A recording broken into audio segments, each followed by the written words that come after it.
ভাবির সঙ্গে যখন আমার স্বামীর বিয়ে ঠিক হয় তখন আমি ৪ মাসের গর্ভবতী। আমার স্বামী রাতুল। তার বড় ভাই রাসেল ৭ মাস পূর্বে মারা যায়।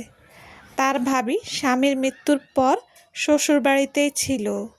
তার বাবার বাড়িতে তার পরিবার নিয়ে যেতে চেয়েছিল, কিন্তু ভাবি যায়নি। সে সবসময় বলতো, এটা আমার স্বামীর ঘর, এখানে তার স্মৃতি রয়েছে, আমি এখানেই থাকব, সে না থাকুক, তার গন্ধ তো অনুভব করতে পারবো। বাহ, স্বামীর প্রতি কি চমৎকার ভালোবাসা! কিন্তু ভুল, এটা তার স্বামীর প্রতি ভালোবাসা নয়।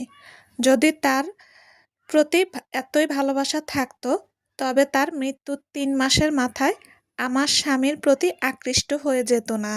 আমি নিজ চোখে দেখেছি, সে রাতুলের সামনে একটু খোলামেলা হয়ে যেত, যেন ওড়না ছাড়া যখন তখন রাতুলের সামনে চলে আসতো। তার ৫ বছরের মেয়েটা তো একদিন রাতুলকেই বাবা ডাকতে বলে। এটা আমি লক্ষ্য করলে সে বলে, চাচা তো বাবার মতোই, ওর তো বাবা নেই, ও না হয় দুধের স্বাদ ঘোলে মেটাক। আমি এটা মেনে নিতে পারলেও ঘন ঘন রাতুলের সামনে তার আসা, যে কোনো প্রয়োজনে রাতুলকে ডাকা, এসব মেনে নিতে পারিনি। রাতের খাবার শেষে ভাবি রাতুলের সঙ্গে ঘন্টার পর ঘন্টা গল্প করত। প্রথম দিকে রাতুল ঘুমের কথা বলে আসতে চাইলেও সে নানা বাহানায় রেখে দিত। পরবর্তীতে রাতুলই রাত ১২টা অবধি কিংবা তার চেয়েও বেশি সময় অবধি গল্প করত। এসব সহ্য করা যায়? আমি ঘরে তার অপেক্ষায়, সে ভাবির সঙ্গে গল্প করছে। আমার এসব একদম পছন্দ হয় না। আমি প্রথমে শাশুড়ি মাকে কথাটা বলি, আমার এসব ভালো লাগছে না। জবাবে শাশুড়ি মা বলে, মেয়েটা দুঃখী, এত অল্প বয়সে আমার ছেলেটা মারা গেল, সারাদিন তো মনমরাই থাকে। একটু না হয় দেবরের সঙ্গে কথা বলছে, বলুক না। আর বাচ্চাটার বাবা নেই, ও তো চাচার কাছে বেশি থাকবে। রাতুলও তো এই হিসাব করে তাকে আদর করছে। রিমিকে আদর করা নিয়ে আমার কোনো সমস্যা নাই। আমার সমস্যা রিমির মাকে নিয়ে। ভাবির এমন মেলামেশা আমি মানতে পারছি না। আমি আমার এই সমস্যা শাশুড়ি মাকে বোঝাতে পারলাম না। তার কাছে এসব স্বাভাবিক, কিন্তু আমার কাছে লাগছিল না। আমি এরপর সরাসরি রাতুলের সঙ্গে কথা বললাম। রাতুলের একই কথা, আমি শুধু শুধু হিংসা করছি। আমি স্বামীহারা মানুষটার সঙ্গে এত হিংসা না করি। রাতুল তো আমারই, তাদের সম্পর্ক দেবর ভাবির। তবে বেশি দিন তাদের এই দেবর ভাবির সম্পর্ক থাকলো না। এটা রূপ নয়, ঘনিষ্ঠ সম্পর্কে একই ঘরের থেকে এসব আমার চোখের আড়াল হয়নি। এসব নিয়ে কথা বলতে গেলাম, হয়ে গেলাম তাদের চোখের বিষ। এসব সহ্য করা যায়? স্বামী সে আমার, আমার ভালোবাসা, আমি তো প্রতিবাদ করবই। আগে তো তাদের মেলামেশা পছন্দ নয় এটা বলতাম, এবার সরাসরি তাদের ঘনিষ্ঠ সম্পর্ক নিয়ে প্রশ্ন তুলি। আর এটা তোলার সঙ্গে সঙ্গে রাতুল আমার গালে থাপড় বসিয়ে দেয়। চোরের মায়ের যেমন বড় গলা, তেমন গলায় রাতুল বলে, ছি, তুই না আমার বউ, বউ হয়ে তুই আমাদের ভাবি দেবরের পবিত্র সম্পর্কটা নিয়ে এভাবে নোংরা অপবাদ দিচ্ছিস? এত নোংরা চিন্তা আসলো কোথা দিয়ে? আমার চিন্তাটা নোংরা নয় রাতুল, চোখ তো ভুল দেখে না, আমার চোখের আড়ালে কিছুই হয় না। আমার বলা এই কথাটি রাতুলকে আরও রাগিয়ে দেয়। সে আবার আমার গায়ে হাত তোলে। এক পর্যায়ে আমার বংশ, পরিবার তুলে গালি দিতে থাকে। রাতুল বলে, তুই একটা ছোট লোক, তোর চিন্তাধারা তো ছোট লোকের মতোই হবে। থাকতি তো বস্তির ছুপড়ি ঘরের মতো একটা ঘরে, মিষ্টি গ্রামের গেয়েও আনকালচার লোকজনের সঙ্গে। তোর চিন্তা ভাবনা তো তাদের মতোই হবে। সেদিন আমাদের মাঝে তুমুল ঝগড়া হয়। সব শেষে রাতুল বলে, না পোষালে চলে যা। পরক্ষণে বিদ্রূপের হাসি হেসে বলে, যাবি কোথায়? সেই তো বাপের বাড়ির অবস্থা ভিখারির মতো। ওখানে গেলে তোর বাপ মা তুলবে ঘরে, নিজেরা খেতে পারে না, তোকে কি খাওয়াবে?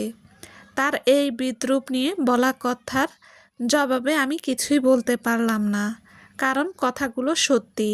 আমি গরিব ঘরের মেয়ে। গায়ের সাদা চামড়াটার জন্য রাতুল এবং তার পরিবার আমায় পছন্দ করে ঘরে তুলেছে। তবে বিয়ের পর সাদা চামড়া কিছুই হয় না, সেটা তারা ভালোই বুঝেছে। তাই আমার বাবার সামর্থ্য নিয়ে ছোট বড় অনেক কথাই শুনতে হয়েছে। জবাব দিতে পারিনি। জবাব দিলে যে খারাপ হয়ে যাব, আর খারাপ বউ ঘরে রাখবে? ঘরে না রাখলে জায়গা কই? যাক সেসব কথা। রাতুল আমার স্বামী, তাছাড়া আমার সত্যি যাবার জায়গা নাই। তাই সারা জীবন তার ঘরেই থাকতে হবে। কিন্তু স্বামী অন্যের হয়ে যাবে, সেটাও তো দেখতে পারবো না। তাই ভাবির কাছে অনুরোধ করি। তার বাবার বাড়ির অবস্থা ভালো, সেজন্য সে শাশুড়ির চোখের মণি, ননদের প্রিয় ভাবি। রোজ ননদ ফোন করে তার সাথে কথা বলে, আমার খোঁজ কখনো নেয় না। বাড়িতে আসলেও আমাকে দেখতে পায় না যেন। সেসব মানিয়ে নিয়েছি, কিন্তু আর পারছি না। ভাবির হাতে পায়ে ধরে বললাম, ভাবি, আমি আমার স্বামীকে খুব ভালোবাসি। আপনি তার পিছু ছেড়ে দেন। আপনার তো বাবার বাড়ির অবস্থা ভালো, সেখানে গিয়ে মাসখানেক থাকুন না। রাতুল তবে আপনাকে ভুলে যাবে। আপনি দয়া করে আমাকে বোন ভেবে এতটুকু করুন। আমি কি করলাম? আমি আমার স্বামীর বাড়ি ছেড়ে যাব কেন? তাও তোমার কথায়। যাই হোক, নিজের স্বামী ধরে রাখার মুরুদ নাই, এসেছে আমাকে বলতে।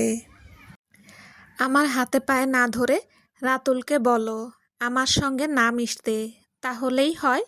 ভাবি খুব ভাবের সঙ্গেই কথাগুলো বললেন। আমি ছোট বোন হিসাবে দয়া ভিক্ষা করি, তবে তার মায়া হয় না। আমার প্রতি মায়া থাকলে সে এমন সম্পর্কে জড়াতো না।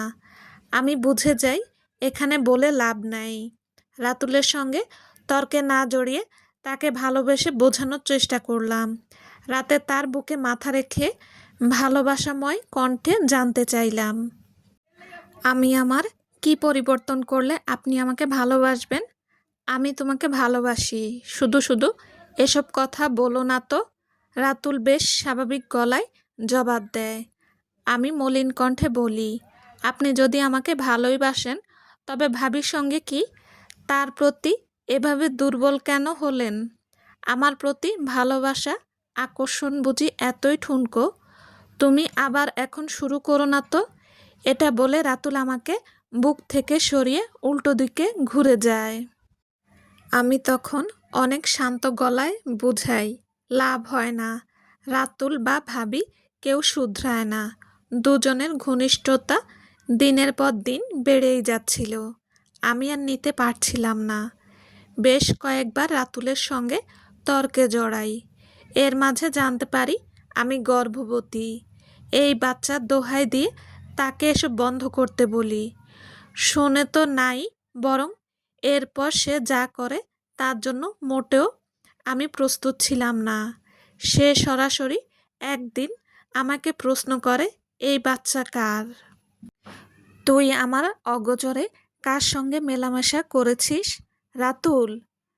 আমি তার মুখে এই কথা শুনে পুরো হতভম্ব হয়ে যাই। কোনোভাবেই মানতে পারছিলাম না। তবে রাতুল তার মুখ বন্ধ করে না। উল্টো সেদিন আমার গায়ে প্রচণ্ড রকম হাত তোলে। প্রতিবেশীরা ঝগড়া শুনে আসলে তাদের সামনে অবধি আমার চরিত্র নিয়ে প্রশ্ন তোলে। তাদের সামনে আমাকে কল কলঙ্কিনী প্রমাণ করে দেয়। অথচ এই আমি এতদিন চার দেওয়ালের মাঝে আমাদের অজস্রবার ঝগড়া হওয়ার পরও যখন প্রতিবেশী আসতো চুপ করে যেতাম। তারা ঝগড়ার কারণ জানতে চাইলে বলতাম, কী লাভ, ঘরের কথা পরকে বলে দিন শেষে এই স্বামীর সঙ্গেই তো সংসার করতে হবে। সে চরিত্রহীন সারা দুনিয়া জানলে যে আমারই লজ্জা। কিন্তু সে এক মুহূর্তে আমাকে চরিত্রহীনা বানিয়ে দিল। মুহূর্তেই আমি কলঙ্কিনী হয়ে গেলাম। শুধু তাই নয়, এরপর এই কথা প্রতিবেশীর মধ্যে সীমাবদ্ধ থাকলো না। আমার শাশুড়ি জনে জনে পুরো এলাকায় বলতে লাগলেন। সরাসরি চরিত্র দোষ দেওয়া নয়, এভাবে বলতেন যে আমি ফোনে কারো সঙ্গে কথা বলতাম, ঘনিষ্ঠ কিছু দেখেছি। সেটা নিয়ে রাতুলের সঙ্গে বেশ কিছুদিন ধরে আমার ঝগড়া হচ্ছে। তার মাঝে আমি গর্ভবতী, তাই তার ছেলের সন্দেহ হচ্ছে। এসব কথা শুনে আমি একদম হতবাক হয়ে যাই। সপ্তাহখানেকের মাঝে বুঝতে পারি এসব তাদের পূর্ব পরিকল্পনা। গ্রামে আমি কলঙ্কিনী হিসেবে পরিচিতি পেয়ে গেছি। আমাকে হাতে নাতে ধরার পরও আমার স্বামী ক্ষমা করেছে। সে এতটা ভালো মানুষ। অবশ্য কিছু মানুষ প্রশ্ন তুলেছে, সত্যি রাতুল ভালো মানুষ? আর তালি কি এক হাতে বাজে? তার মাঝে শাশুড়ি তার বিধবা অসহায় বউকে ঘর ছাড়া করতে চান না, তাই রাতুলের সঙ্গে বিয়ের কথা তোলেন। এলাকার গণ্যমান্য ব্যক্তির কাছে পরামর্শ নেন, হাদিস কালাম শুরু করে দেন। এখানে পারিবারিকভাবে সুষ্ঠু এক বিয়ের কথা ওঠে, যার মাঝে চাপা পড়ে যায় দেবর ভাবির নোংরামি। এটাই তাদের পরিকল্পনা ছিল। রাতুলের কথা সে দুই বউ রাখতে পারবে। তাছাড়া আমি তাকে ঠকিয়েছি, বাচ্চাটা নিয়ে প্রশ্ন রয়েছে। সেজন্য আমাকে ঘরে রাখাটাই বেশি। এই অবস্থায় আমার উপর ঘৃণা থেকে অন্যত্র মুখ না দিয়ে বিয়ে করে এখানেই থাকুক, বিধবা বউটারও একটা গতি হোক, এভাবেই ঘটনা প্রচার হয়। যার ফলে অনেকেই এটা ভালো সিদ্ধান্ত বলে জানান। আমি এসব ঘটনায় পুরোপুরি ভেঙে পড়ি। আমি অনেকবার চেষ্টা করেছিলাম সবার কাছে যেতে, এসব মিথ্যা, আমার নামে মিথ্যা অপবাদ দেওয়া হচ্ছে জানাতে, কিন্তু লাভ হয়নি। আমি পারিনি। আমাকে সবাই ঘরবন্দি করে রাখে সবার নজরে। রাতুল তো হুমকি দিয়ে বলেই দিয়েছে, যদি ঘরের বাইরে যাস বা কারো সঙ্গে কথা বলিস তবে তোর জায়গা এই বাড়ির বাইরে হবে, মনে রাখিস। আমার পরিবারকে এনেও বিচার দেওয়া হলো। আমার নামে একের পর এক অপবাদ দিল। তো এমন অবস্থায় আমার বাবা মায়ের কাছে জানতে চায় আমাকে তারা নিয়ে যাবে কি না। বাবা মা রাজি হয় না, তারাই অভাবে দিন কাটায়। সেখানে আমি বাড়তি ঝামেলা। এখানে যে আমাকে নিয়ে মিথ্যাচার করা হচ্ছে তা বুঝেও তারা চুপ থাকে। শুধু তাই নয়, আমার নিজের মা আমাকে বোঝাতে আসে, যা হয়েছে মেনে নে। জামাই বলেছে সে দুই বউয়ের দায়িত্ব পালন করবে, তাই বিয়েটা মেনে নে, ঝামেলা করিস না। তুই ঝামেলা না করলে আর এসব ছড়াবে না। যা ছড়ানোর তা তো ছড়িয়ে ফেলেছে মা। আর সত্যি সব মেনে নেওয়া যায় মা? এসব মানা যায়? আমি অসহায় চোখে মায়ের দিকে তাকাই। মা মাথা নিচু করে নেয়, তার চোখ দিয়ে পানি পড়ল যেন। মা নিজেকে সামলে বলে, তুই তাদের বিয়েতে বাধা দিতে পারিস, এই ভয়েই আগে ভাগে তোকে কলঙ্কিনী বানিয়ে ফেললো, যাতে পরে সামাল দেওয়া যায়। এসব না মেনে কী বা করবি? আমাদের অবস্থা তো জানিস। তোকে নিয়ে জায়গা দেবার মতো তো একটা ঘর নাই, সঙ্গে তোর পেটের বাচ্চা। আমাদের সেই সামর্থ্য আছে দুজনের দায়িত্ব নেওয়ার? যদি থাকতো তবে তো মানাতে বলতাম না। একটু থেমে মা আবার বলে, কপালে যা লেখা আছে তাই হবে মা। কেউ তো কপালের লেখা ফেরাতে পারে না। আমি কোনো কথা বললাম না, শুধু চুপচাপ শুনলাম। আসলে বলার মতো ভাষা বা শক্তি কোনোটাই পাচ্ছিলাম না। আমি আমার হৃদয়ের অনুভূতি কাউকে বোঝাতে পারছিলাম না। এটা বোঝানো সম্ভবও নয়। আর হয়তো কেউ আমার হৃদয়ের কথা শোনার মতো নেই। গরিবের কথা কে বা শুনবে? ঘরোয়াভাবে রাতুল এবং ভাবির বিয়ে হবে, এসব আলোচনা চলছিল। তাদের আলোচনার মাঝে আমি নেই। তবে এটা দেখলাম, আমার শাশুড়ি মা এক জোড়া কানের দুল, সোনার চেন আর হাতের বালা বের করে বড় ভাবিকে দিলেন। দেবার সময় বললেন, তোমাকে তো বিয়ের সময় সব দেওয়া হয়েছিল, এগুলো রেখেছিলাম রাতুলের বউয়ের জন্য।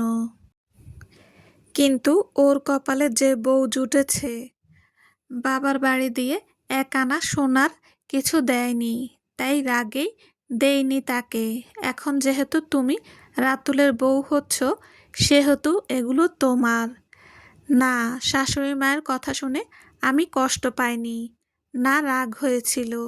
এসব জিনিসের প্রতি আমার কোনো লোভ নেই, না আকাঙ্ক্ষা আছে।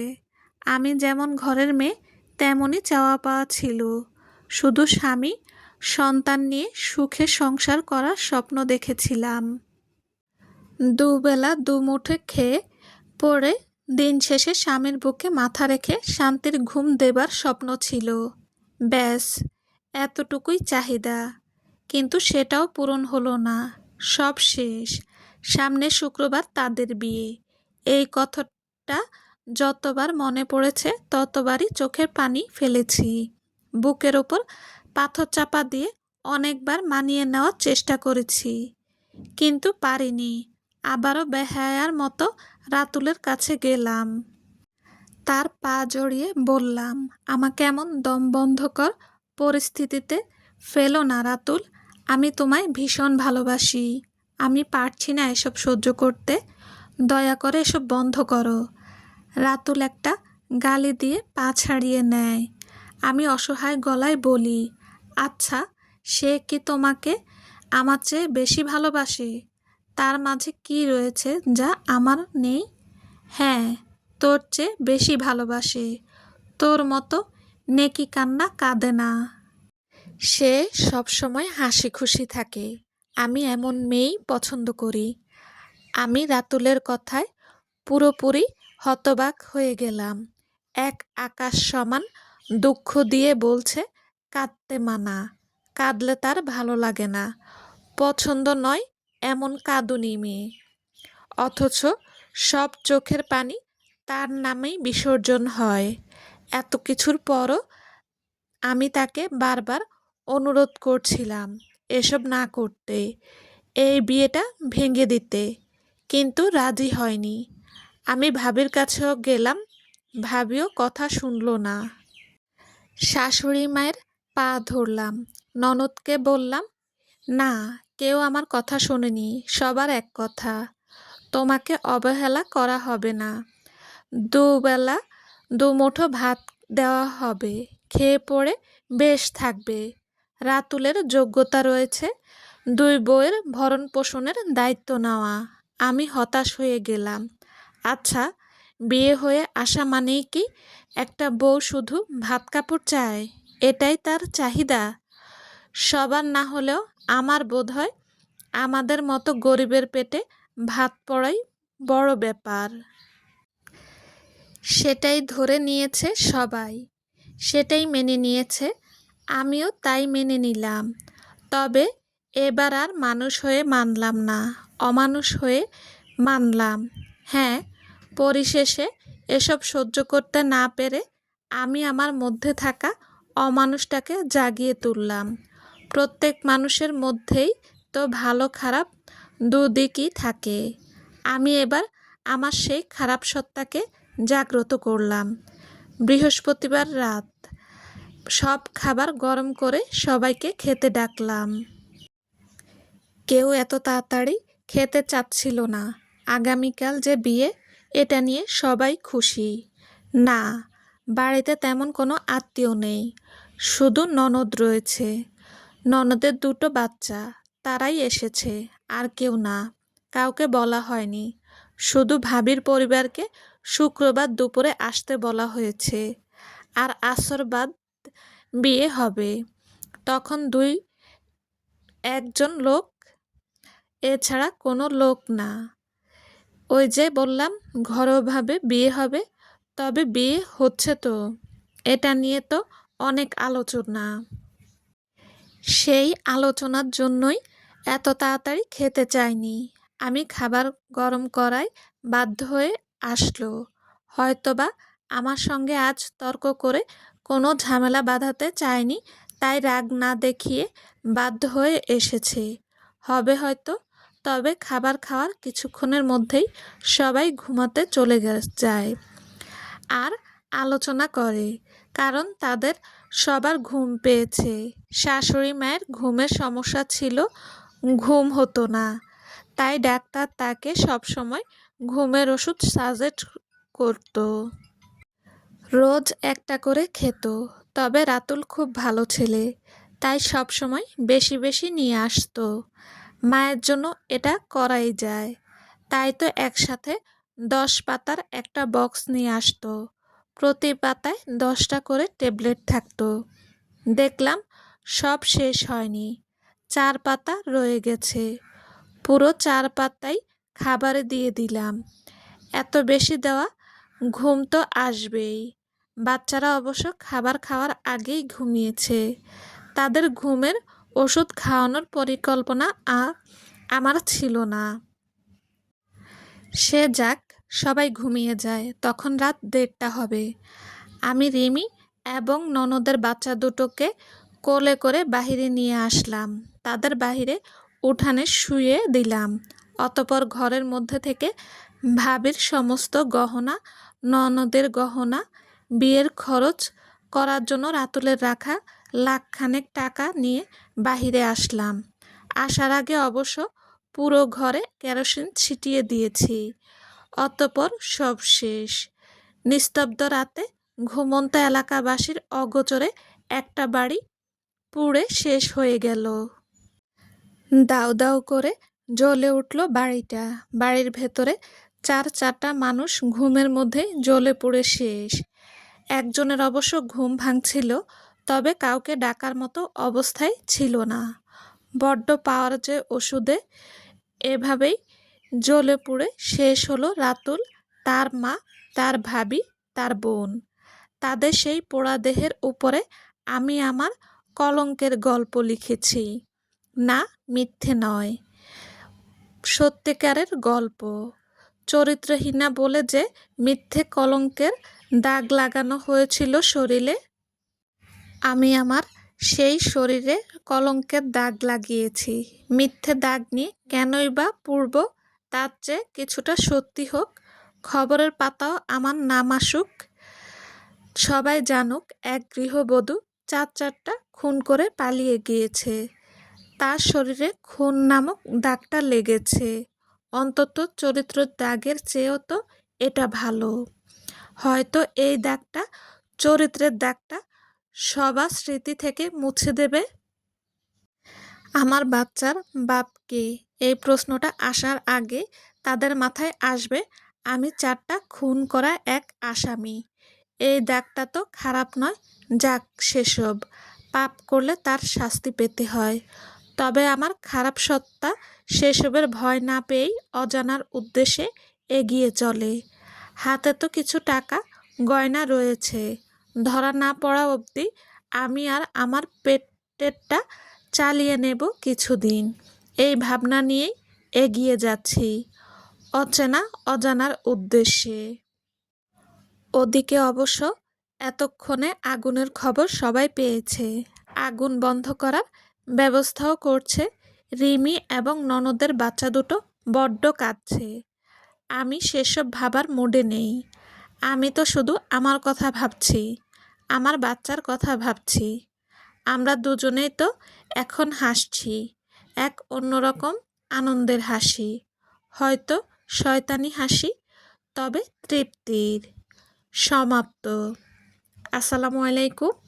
যদি গল্পটা ভালো লেগে থাকে প্লিজ প্লিজ একটা লাইক করে দেবেন। কমেন্ট তো কেউ করেন না, কিন্তু একটা লাইক দেবেন প্লিজ প্লিজ। আল্লাহ হাফেজ।